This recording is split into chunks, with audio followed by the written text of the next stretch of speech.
सभी को मेरा प्यार भरा नमस्कार। मैं प्रशांत सोलंकी स्वागत करता हूं आप सबका आपके अपने परिवार में। तो आज के इस खास वीडियो में हम लोग देखेंगे नरेशन को अटेम्प्ट करने के कुछ ऐसे स्टेप्स, अगर उनका आप यूज़ करो तो आप विद इन 10 टू 15 सेकेंड्स यानी कि 10 से 15 सेकंड के अंदर सारे क्वेश्चंस का आंसर कर सकते हो। तो वीडियो को शुरू से लेकर लास्ट तक देखना। पूरा वीडियो अगर आप देखते हो तो आपको बहुत कुछ सीखने को मिलेगा, बहुत मज़ा आपको आएगा। छोटा सा वीडियो है लेकिन आपके एग्जाम में आपके लिए बहुत ज़्यादा काम आने वाला है। और अगर आप इस चैनल पर पहली बार आए हो तो भाई मेरे वीडियो को लाइक कर देना, शेयर कर देना, एक कमेंट प्यारा सा करना वीडियो कैसी लगी, और चैनल को सब्सक्राइब कर लेना क्योंकि बहुत कुछ आपको इस चैनल पर मिलता है जो कि आपके एग्जाम को निकालने में आपकी मदद करने वाला है। तो नरेशन जिसको बेसिकली हम डायरेक्ट इनडायरेक्ट भी बोलते हैं। काफ़ी सारे लोग इसको डायरेक्ट इनडायरेक्ट के नाम से जानते हैं और कुछ नरेशन बोल देते हैं। बात एक ही होती है। इसमें एग्जाम में दो तरीके के क्वेश्चंस आपके आ जाते हैं। कई बार क्या होगा कि डायरेक्ट स्पीच दे रखी है उसको इनडायरेक्ट में चेंज करवाता है, तो कई बार ऐसा भी होगा कि इनडायरेक्ट स्पीच दे रखी है उसको बेसिकली डायरेक्ट में चेंज करवाता है। तो दोनों तरीके के क्वेश्चंस आपको देखने को मिलते हैं, डायरेक्ट से इनडायरेक्ट, इनडायरेक्ट से डायरेक्ट वाले। और आज की इस वीडियो में हम दोनों ही चीजों को कवर करेंगे। सबसे पहले आपको लगेगा कि सर ये वीडियो क्यों जरूरी है, क्योंकि भैया नरेशन जो है ना, आप इसको कह सकते हो कि फ्री के मार्क्स हैं, लेकिन अगर स्ट्रेटजी सही हो तो ही आपके फ्री के मार्क्स हैं। अगर स्ट्रेटजी में गड़बड़ है ना तो फिर मार्क्स फ्री के नहीं रह जाएंगे। ये गलती हो गई ना। एक तो कुछ क्वेश्चंस ऐसे होते हैं आपके एग्जाम में कि अगर वो गलत हो जाएं तो आपको आगे नहीं बढ़ने देते हैं, लेकिन कुछ क्वेश्चंस ऐसे होते हैं कि अगर वो गलत हो जाएं तो आपको धक्का मार के ना, लात मार के पीछे धकेल देते हैं। नरेशन और वॉइस वैसी ही चीजें हैं कि अगर ये गलत किया ना तो आपको ये पीछे धकेलते हैं, आगे बढ़ने से सिर्फ रोकते नहीं है, धक्का मार देते हैं। तो इसका ध्यान रखेंगे। सबसे पहले मेरे भाई, हर एग्जाम जितने भी प्री के एग्जाम्स होते हैं, 1 से 2 कई बार 3-4 तक नरेशन के क्वेश्चन आपके आते ही आते हैं। इसके अलावा ये एक ऐसी चीज है 100% ना रूल बेस्ड होते हैं। ये मैक्सिमम आप पाओगे 100% रूल बेस्ड होते हैं। कोई तुक्का या गैस लगाने की आपको जरूरत नहीं पड़ती कि यार समझ नहीं आ रहा तो तुक्का मार दूं। अगर आप कुछ स्टेप्स को फॉलो करोगे सारे क्वेश्चन सही मिलेंगे। 10 से 15 सेकंड के टाइम में आप कोई भी क्वेश्चन को सॉल्व कर सकते हो अगर आपने ढंग से चीजों को देख लिया। सबसे पहले मेरे भाई, पहली चीज यही आती है इसमें कि पूरा सेंटेंस कन्वर्ट मत करो, ऑप्शन एलिमिनेशन पे जाओ। ट्रेडिशनल मेथड यही कहता है कि हर सेंटेंस को पूरा डायरेक्ट इनडायरेक्ट में बदलो, टेंस ढूंढो, प्रोनाउन ढूंढो, सब रूल लगाओ। उसके बाद में टाइम इसमें बहुत ज़्यादा लगेगा, गलती के चांसेस काफ़ी ज़्यादा रहते हैं। लेकिन जो हम ऑप्शन एलिमिनेशन की बात करते हैं, जो इस वीडियो के अंदर आपको डिस्कस करने को मिलेगा, देखने को मिलेगा, तो ऑप्शंस में गलती यानी कि रेड फ्लैग्स आपको ढूंढने। जहां पे कोई रेड फ्लैग आपको दिखता है तुरंत उस ऑप्शन को काट दीजिए, एलिमिनेट कर दीजिए, मार दीजिए उस ऑप्शन को। जो बचेगा वही आपका सही आंसर होगा। एसएससी में नरेशन का कुछ ऐसा फॉर्मेट रहता है, जैसे ऐसे करके डायरेक्ट दे रखा होगा और उसके 4 ऑप्शंस दिए गए होंगे, उन 4 में से एक आपको चूज करना होता है। उसमें अब आपको कैसे चूज करना होता है मैं बता देता हूँ। रेड फ्लैग आपको मार्क करने, जैसे यहाँ पे अभी मैं बताऊंगा, एक एक स्टेप पे आऊंगा, लेकिन अभी बता देता हूँ कि इसको देखते ही मैं कैसे आंसर मार्क कर सकता था। जैसे ही मैंने देखा आई विल हेल्प यू टुमारो, इसको मैं देखता और देखते ही मैं कहता कि इसका option B answer correct answer होगा। 5-7 सेकंड में आप मार्क कर सकते हो। कई बार 10 सेकंड की भी जरूरत आपको नहीं पड़ेगी, 5 सेकंड, 4 सेकंड, 3 सेकंड ऐसे भी मार्क हो सकते हैं। लेकिन आपको क्या क्या चीजों का ध्यान रखना है वही आज की क्लास में मैं आपको बताऊंगा कि ये इतनी जल्दी आपने कैसे मार्क करना है। आइए शुरुआत करते हैं। ऑप्शन एलिमिनेशन हमारी स्ट्रेटजी है, इसी पे मैं चलना है। 6 स्टेप्स आपको मैं बताता हूं जिनको देखना है, और उन 6 स्टेप्स की मदद से आप कोई भी क्वेश्चन हवा में उड़ा दोगे। पहला स्टेप आपके सामने क्या है? सबसे पहले आपको जो रिपोर्टिंग वर्ब होती है, यानी कि जो कॉमा, इन्वर्टेड कॉमा के बाहर का पार्ट, वो देखना और उसमें ध्यान रखना है कि इसमें टेंस चेंज आपको नहीं करना है। अगर आगे सैड है तो उसको सैड या टोल्ड रखना है, पास्ट को पास्ट में रहने देना है, प्रेजेंट को प्रेजेंट में रहने देना है, फ्यूचर को फ्यूचर में। यानी कि जो रिपोर्टिंग वर्ब होती है उसमें टेंस आपको नहीं बदलना है। इसके अलावा रिपोर्टिंग वर्ब में और क्या देखना है? सेंटेंस का टाइप देखना है। अगर ये असर्टिव सेंटेंस है तो आपका सैड या टोल्ड आएगा। अगर आपका यही इंटरोगेटिव है, इंटरोगेटिव में आप पाओगे कि ये या तो आस्क्ड आ जाएगा या वांटेड टू नो आ जाएगा, कुछ इस तरीके का आएगा। अगर यही इंपेरेटिव सेंटेंस है तो भाव के हिसाब से ऑर्डर्ड, एडवाइज्ड वगैरह आ जाएगा।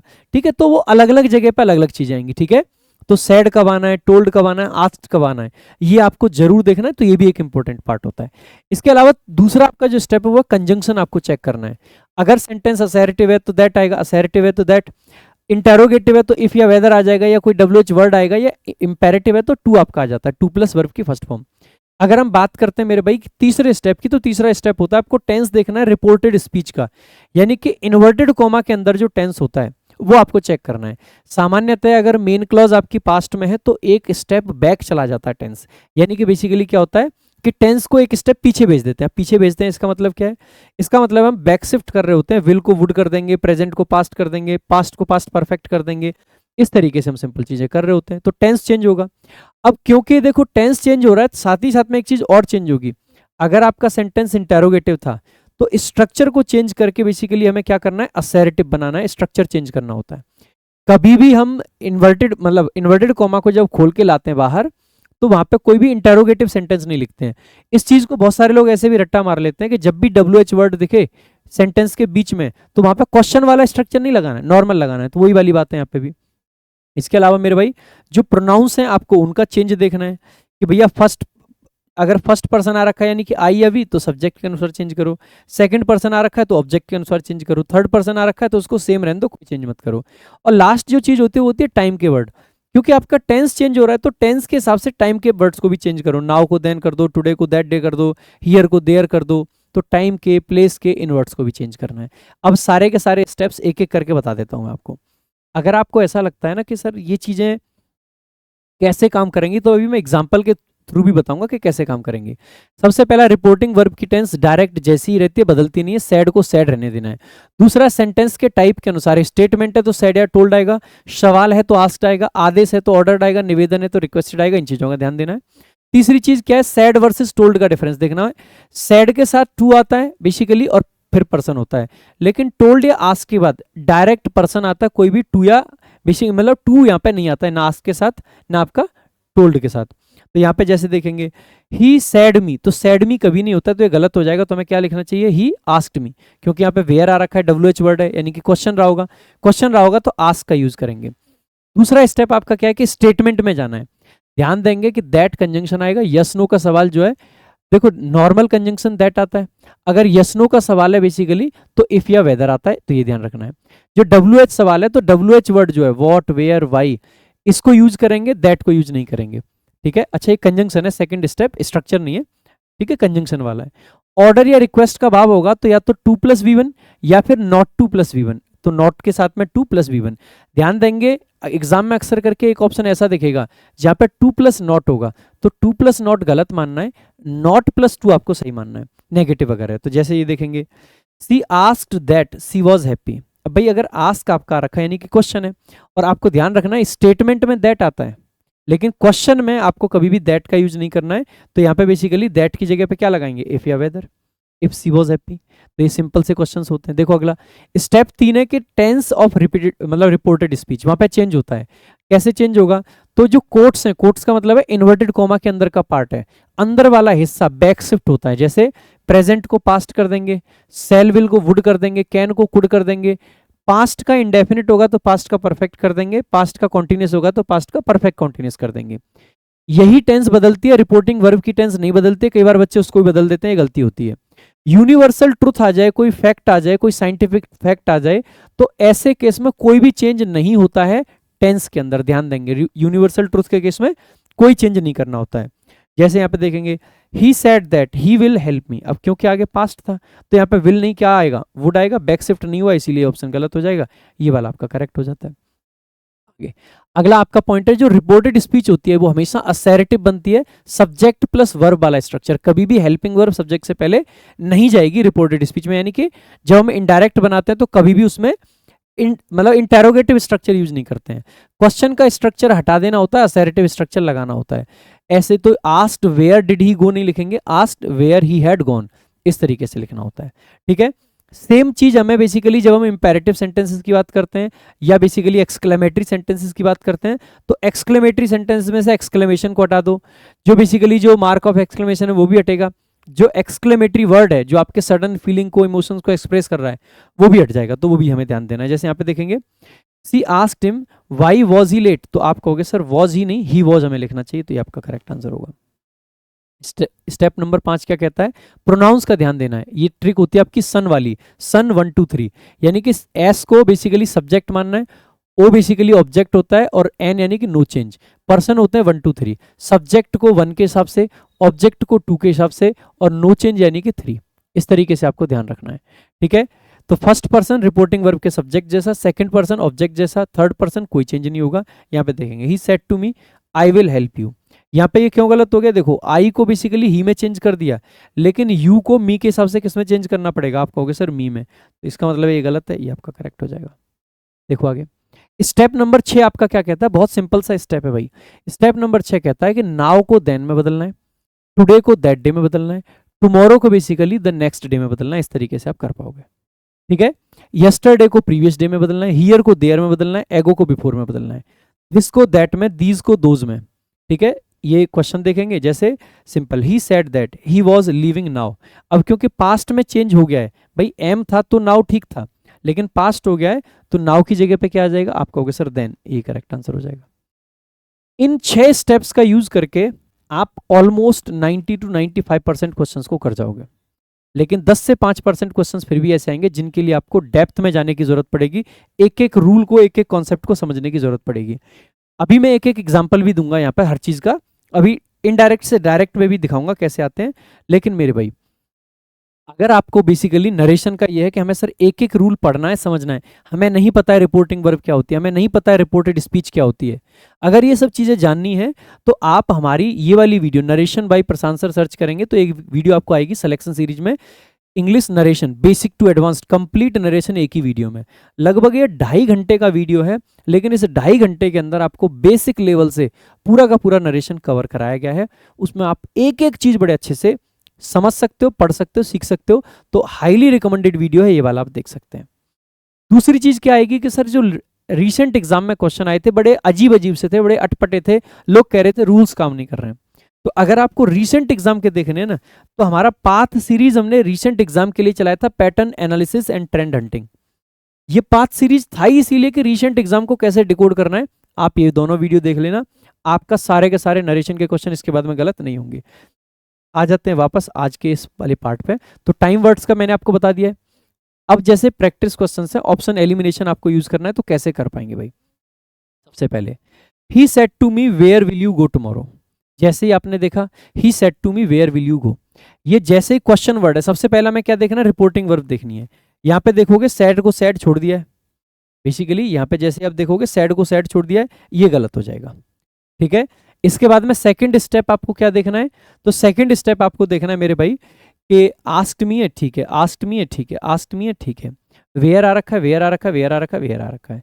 यहाँ पे देखेंगे इंटेरोगेटिव स्ट्रक्चर को इंटेरोगेटिव छोड़ दिया, गलत है। यहाँ पे विल को विल छोड़ दिया है, गलत है। तीन ऑप्शन अगर मर गए तो एक ही तो बच्चा, वही करेक्ट आंसर हो जाएगा। तो इस तरीके से आप आंसर मार्क कर सकते हैं। देखो एक बार, तो यहाँ पे बेसिकली पहले ऑप्शन में क्या था, विल प्लस टुमारो का ध्यान देना, ये रेड फ्लैग है हमारा, ये गलत हो जाएगा। दूसरे में क्या रेड फ्लैग था, क्वेश्चन का ऑर्डर बेसिकली वही छोड़ दिया है, तो क्वेश्चन नहीं, हमें नॉर्मल चाहिए। लास्ट वाले में क्या था, बेसिकली रिपोर्टिंग वर्ब की वजह से गलत हुआ। करेक्ट कौन सा हो जाएगा, ये वाला सी ऑप्शन। ऐसे अगला क्वेश्चन आपके सामने 2 क्वेश्चन है, ठीक है, ये स्टेटमेंट पे बेस्ड है और ये यस नो पे। जैसे ही आप देखेंगे सी सेड, भाई सबसे पहले यहाँ पे टेंस चेंज कर दिया, ये गलत हो जाएगा देखते ही आपको, ठीक है। इसके बाद में जैसे ही देखेंगे सैड है तो एम को तो पास्ट में लेके जाना पड़ेगा, इज छोड़ दिया, गलत हो जाएगा। 2 ऑप्शन आपके उड़ गए, ठीक है। टुडे है, टुडे को ये देखेंगे, इसमें अच्छा, इसमें भी दैट डे किया, इसमें भी दैट डे किया है, तो इनमें दोनों में क्या डिफरेंस रह जाएगा, ये देखो आई को बेसिकली यहाँ पे आई छोड़ दिया, गलत हो जाएगा। आई को क्या करना है, सी करना है, गलत हो जाएगा। तो आप ऐसे देखेंगे, यहाँ पे टेंस प्लस टुडे वाली बात आ गई, यहाँ पे रिपोर्टिंग वर्ब वाली बात आ गई, यहाँ पे प्रोनाउन वाली बात आ गई, और ये आपका करेक्ट हो गया। सेम ऐसे ही अपन यहाँ पे देख लेते हैं। सबसे पहले मेरे भाई, जैसे आप देखोगे पहले वाले में क्या देखेगा, दैट जो है वो गलत हो जाएगा। क्यों, क्योंकि ये एक क्वेश्चन है, यस नो आंसर टाइप, तो दैट को देखते गलत कर दोगे। दूसरा आपको क्या देखेगा, जैसे ही आप यहाँ देखोगे इंटेरोगेटिव स्ट्रक्चर है, तो डिड प्लस यानी कि ऑर्डर है, ये गलत हो जाएगा। अगला जैसे ही आप देखोगे तो आपको क्या दिखेगा, सैड हर लिख रखा है, भाई क्वेश्चन है तो सैड हर नहीं लिखेंगे, आस्क्ड हर लिखेंगे। कौन सा जो बचा, वही करेक्ट आंसर है। सिंपल, इतनी जल्दी जल्दी आप ऑप्शंस को मार्क कर पाओगे। अगला क्वेश्चन आप देखेंगे, she said to him why are you late, ये भी क्या है, WH क्वेश्चन है। जल्दी से एलिमिनेट करने का प्रयास करेंगे, जल्दी से फटाफट कमेंट बॉक्स में। अब सबसे पहला क्या है आपको देखना है, क्या सर सब में आस्क्ड है, एकदम सही बात है, कोई दिक्कत नहीं है। क्या सब में वाई है, नहीं है जी, दैट है, गलत हो जाएगा, ठीक है। इंटेरोगेटिव स्ट्रक्चर है, गलत हो जाएगा। इंटेरोगेटिव स्ट्रक्चर है और टेंस भी चेंज नहीं है, एक ही ऑप्शन बचेगा। देखो अगला, the officer said to them don't make noise, officer ने कहा कि आवाज मत करो। भाई ये क्या, ये तो इंपेरेटिव है, और डोंट यानी कि नेगेटिव है। नॉट टू मेक सही लग रहा है, अच्छा, लेकिन सैड देम लिख रखा है तो गलत है। ऑर्डर्ड देम दैट, भैया दैट नहीं, 2 + भी बनाएगा। Order them not to make सही लग रहा है, टू नॉट मेक गलत हो जाएगा, ये ऑप्शन सही हो जाएगा। अगला देखो, तो ये इसी तरीके से सारे के सारे, ठीक है। तो क्या सही है और क्या गलत है, देखो अगला, he said hurrah we have won the match. सबसे पहला आपको क्या देखना है, एक्सक्लेमेटरी सेंटेंस में एक्सक्लेम्ड और प्लस में आगे हमें ये लिखना है कि कौन सा इमोशन था, क्योंकि हुर्रा लिख रखा है ये खुशी का है, तो सैड दैट गलत हो जाएगा। Exclaimed with Joy, exclaimed that है, एक्सक्लेम्ड विथ जॉय है, तो सबसे पहले वर्ब और टेंस के चक्कर में ये गलत हो जाएगा। दूसरा ऑप्शन आपका प्रोनाउन की वजह से गलत है, क्यों, क्योंकि वी है, वी को बेसिकली फर्स्ट पर्सन के हिसाब से क्या करना पड़ेगा, दे। दूसरा इसमें ना इमोशन भी नहीं लिख रखा है, कौन सा इमोशन, तो वैसे भी गलत हो जाता। ठीक है, तीसरा आपका क्या होगा कि exclaimed with Joy that they have, तो टेंस की वजह से गलत हो जाएगा। ये बचा, यही करेक्ट आंसर है। ऐसे ही देखेंगे, may you live long, optative sentence है। अब इसमें भी नॉर्मल स्ट्रक्चर चाहिए, ध्यान देंगे, स्ट्रक्चर भी चेंज करना होता है, हमें नॉर्मल असर्टिव सेंटेंस बनाना होता है। सबसे पहला कैसे गलत हो गया, सबसे पहले तो देखो मे को ही नहीं चेंज किया, ये गलत हो जाएगा, तो आप कहोगे सर ये तो गलत है।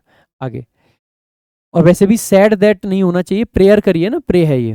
दूसरा देखेंगे, दूसरा बेसिकली आप पाएंगे she prayed that you might live long. अब इसमें क्या है, क्योंकि आई था, मतलब मे यू था, यू को बेसिकली किसके हिसाब से बदलते हैं, ऑब्जेक्ट के हिसाब से, तो यू को चेंज नहीं किया है, तो ये वैसे गलत हो जाएगा। यहाँ पे आई कर रखा है, यहाँ पे आई कर रखा है। अच्छा एक चीज और समझेंगे, यू को अब यहाँ पे ऑब्जेक्ट तो था नहीं, अब आप कैसे मानोगे कि किस में चेंज करें।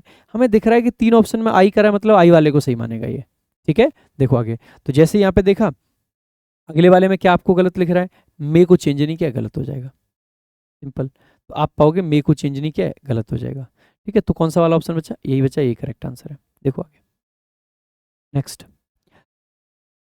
इंस्टेंट आपकी एक कट लिस्ट आपको दे देता हूँ कि कैसे कैसे बेसिकली कट करने की चेक लिस्ट आपको दे देता हूँ कि कैसे कैसे चेक करना है। सबसे पहले सैड प्लस पर्सन होगा तो गलत हो जाएगा, ये बहुत इंपॉर्टेंट बात है। ठीक है, इसके अलावा WH में यस नो वाले में, अगर WH वाले में या यस नो वाले में दैट आ जाएगा तो तुरंत गलत कर देना आपको, ये भी एक पॉइंट रहता है।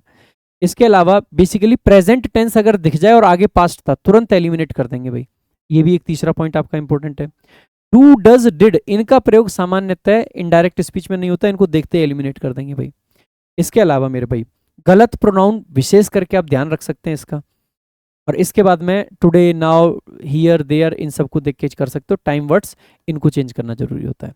आपके एग्जाम में सबसे पहले क्या आपको देखना है, सबसे पहले इस पे ध्यान देना है, उसके बाद में इस कंजंक्शन पे ध्यान दे लेना है, टेंस पे ध्यान देना है, और उसके बाद में इस पे ध्यान देना है, उसके बाद में बेसिकली इस पे और इस पे ध्यान देना है। ठीक है, इस तरीके से चलना है आपको। अब बात कर लेते हैं इनडायरेक्ट से डायरेक्ट जाने के तरीके। और इनडायरेक्ट से डायरेक्ट जाने के तरीके में मेरे भाई एक चीज और आपको मैं बता देता हूँ इससे पहले ही। मेरे भाई अगर आपको लगता है ना कि जेन्युइनली आपको हर एक चीज इंग्लिश की अच्छे से सीखनी है, तो हमारे एप्लीकेशन टॉपर्स विजडम पर हमारा VOD बैच अवेलेबल है। सिर्फ 699 रुपए के फी में भाई आपको ना टॉप नॉच कंटेंट मिलता है, जिसके अंदर आपको हर चीज मिलेगी, बहुत सारी स्ट्रेटजी वीडियोज मिलेंगी, बहुत कुछ आपको मिलता है। तो अगर आप ये वाली वीडियो मतलब ये वाला बैच कंप्लीटली फॉलो करते हो, तो कोई भी एग्जाम हो, इंग्लिश की समस्या जीवन भर के लिए खत्म हो जाएगी। फी बहुत नॉमिनल है, 699, कोई बड़ी फीस नहीं होती है, बहुत छोटी सी फीस है। इसमें आपको कंप्लीट पढ़ने को मिलेगा, ग्रामर, वोकैब, कॉम्प्रिहेंशन, सब कुछ एक ही जगह पे। सारी रिकॉर्डेड क्लासेस हैं, लेकिन हर क्लास के साथ में आपको हैंड रिटन और डिजिटल नोट्स मिलते हैं। इससे बड़ी चीज आपको और कहीं नहीं मिलेगी।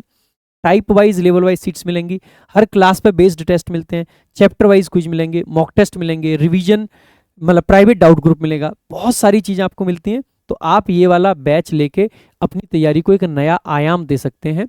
अब आ जाते हैं मेरे भाई, अगला हमारा जो पॉइंट था कि डायरेक्ट से इनडायरेक्ट तो हमने सीख लिया, लेकिन इनडायरेक्ट से डायरेक्ट में क्या करना भाई, कुछ नहीं है।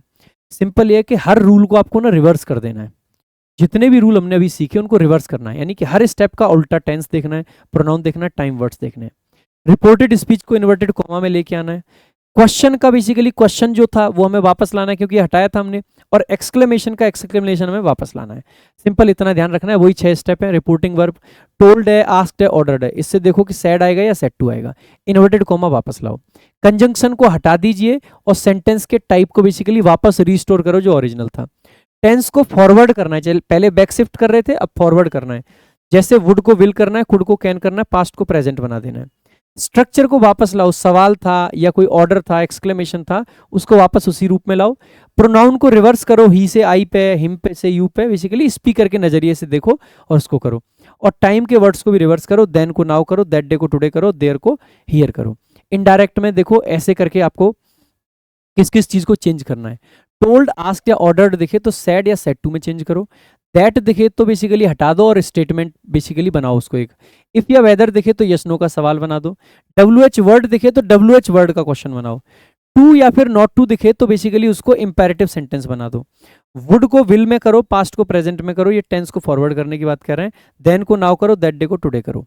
ठीक है, क्या नहीं करना है भाई साहब, ये बिल्कुल आपको भूलना नहीं है कि आपको इन्वर्टेड कॉमा लगाने हैं। सवाल अगर था, क्वेश्चन अगर था तो इंटरोगेटिव जो मार्क होता है वो इंटरोगेशन का, और अगर आपका एक्सक्लेमेशन था तो एक्सक्लेमेटरी मार्क। रिपोर्टिंग वर्ब की टेंस नहीं बदलनी है। यूनिवर्सल ट्रुथ को टेंस मत बदलो। दैट या इफ के अंदर बेसिकली कोट्स को, मतलब दैट और इफ को हटा देना है, उसको अंदर नहीं रखना इन्वर्टेड कॉमा के। ये क्वेश्चन है, इसको करके देखेंगे, आपको क्लैरिटी मिल जाएगी। एसएससी सीजीएल का पूछा हुआ क्वेश्चन है। सी टोल्ड मी दैट, अब देखो दैट है, इसका मतलब है कि हमारा क्वेश्चन तो बना नहीं होगा, तो टोल्ड मी गलत हो जाएगा। अब यहाँ पे देखेंगे सेड टू मी था, यहाँ पे सेड था। अच्छा, आंसर ये पहले से मार्क हो रखा है, कोई बात नहीं, देखो एक बार। ठीक है, so that she was busy that day, वो बिजी थी उस दिन। ठीक है, अब जैसे ही देखेंगे वॉज को क्या करना पड़ेगा, वॉज को वॉज तो नहीं छोड़ सकते हैं, तो आप पाओगे कि सर यहाँ पे और प्रोनाउन नहीं चेंज हुआ एक तो, और बेसिकली वॉज को चेंज नहीं किया, तो गलत हो जाएगा। यहाँ पे देखेंगे आई वॉज था, वॉज को वॉज छोड़ दिया, गलत हो जाएगा। ठीक है, तो यहाँ पे आई एम है, ये करेक्ट आंसर हो जाएगा। तो इस तरीके से आप रिवर्स चेंज कर सकते हैं, ज़्यादा मुश्किल नहीं होता है, सिंपल होता है ये। 14 दिन का एक नरेशन का मैं प्लान आपको दे देता हूँ, उस प्लान को अगर आप फॉलो करोगे तो आप आसानी से सारे क्वेश्चंस को कर पाओगे। सबसे पहले डे 1 से लेकर डे 3 तक आपको सिलेक्शन सीरीज देखना अच्छे से। सिलेक्शन सीरीज में आपको सारे के सारे कॉन्सेप्ट्स क्लियर हो जाएंगे, आप उसको देख लेना। साथ ही साथ में डे 4 से लेकर डे 10 तक आपको डेली 40 से 50 क्वेश्चन एमसीक्यू प्रैक्टिस करने हैं, और उनमें सिर्फ और सिर्फ ऑप्शन एलिमिनेशन आपको लगाना है, बेसिक्स पे आपको नहीं जाना है, ऑप्शन कट करके सॉल्व करके देखना है आपको। ठीक है, इसके बाद में आपको डे 11 से लेकर 14 तक आपको बेसिकली लेटेस्ट पीवाईक्यू यानी कि पाथ सीरीज की वीडियो देख लेनी है, और स्पीड पे आपको काम करना है। टॉपर्स विजडम एप्लीकेशन पर आपको सारा का सारा प्रैक्टिस कंटेंट मिल जाएगा, तो प्रैक्टिस मटेरियल वहां से मिल जाएगा, ये आपको फॉलो कर लेना है। 6 स्टेप फिर से याद रखना है, reporting verb, conjunction tense, time word, pronoun और स्ट्रक्चर, ये इस तरीके से आपको ध्यान रख लेना है। बाकी अगर आपको वीडियो अच्छी लगी हो तो भाई लाइक करना, शेयर करना, बाकी के स्टूडेंट्स तक पहुंचाना है, सब्सक्राइब कर लेना चैनल को। ऐसी बहुत सारी वीडियोज पर हम लोग काम कर रहे हैं, जो कि छोटी छोटी वीडियोज होंगी, लेकिन आपके एग्जाम में, आपके जीवन में बड़ा चेंज लेके आएंगी। छोटी वीडियो, बड़ा बदलाव। तो सब्सक्राइब जरूर कर लेना चैनल को। एक बार फिर से याद दिला देता हूं कि अगर वीओडी बैच आपने अब तक नहीं लिया है, टॉपर्स विजडम एप्लीकेशन पर जाके आप वीओडी बैच ले सकते हैं। अगर आपकी कोई भी क्वेरी है, आप कुछ पूछना चाहते हैं, कुछ जानना चाहते हैं, तो आप हमारा हेल्पलाइन नंबर होगा यहाँ पे, इस हेल्पलाइन नंबर पे कॉल करके जानकारी ले सकते हैं, कोई भी जानकारी अगर आप लेना चाहते हैं। ठीक है, बाकी मेरे भाई अगर आपको ये है कि भैया हमें रीडिंग वाला भी चाहिए, सारी चीज़ें चाहिए, तो टॉपर्स पास ले सकते हैं, ये भी हमारे एप्लीकेशन पर अवेलेबल है। टॉपर्स विजडम एप्लीकेशन में PYP dictionary, daily vocab booster, daily editorial, AI test, grammar section, free batches, reward coins, library, यानी बहुत कुछ इस ऐप के अंदर है। आप जस्ट डाउनलोड करना, आपको बहुत कुछ सीखने को मिलेगा, जानने को मिलेगा। बाकी आज टेलीग्राम तो अभी शायद बंद चल रहा है, लेकिन अगर आप टेलीग्राम पे हैं तो इस टेलीग्राम को जरूर ज्वाइन कर लेना। प्रशांत सोलंकी इंग्लिश हमारा चैनल है, इंस्टाग्राम, टेलीग्राम, व्हाट्सएप, हर जगह पे इसी नाम से है, तो आपको लिंक हमारे पिंड कमेंट में और डिस्क्रिप्शन में मिल जाएगा, वहां से ज्वाइन कर सकते हैं। आज के लिए भी के लिए इतना ही। Thank you so much. जय हिंद, जय भारत।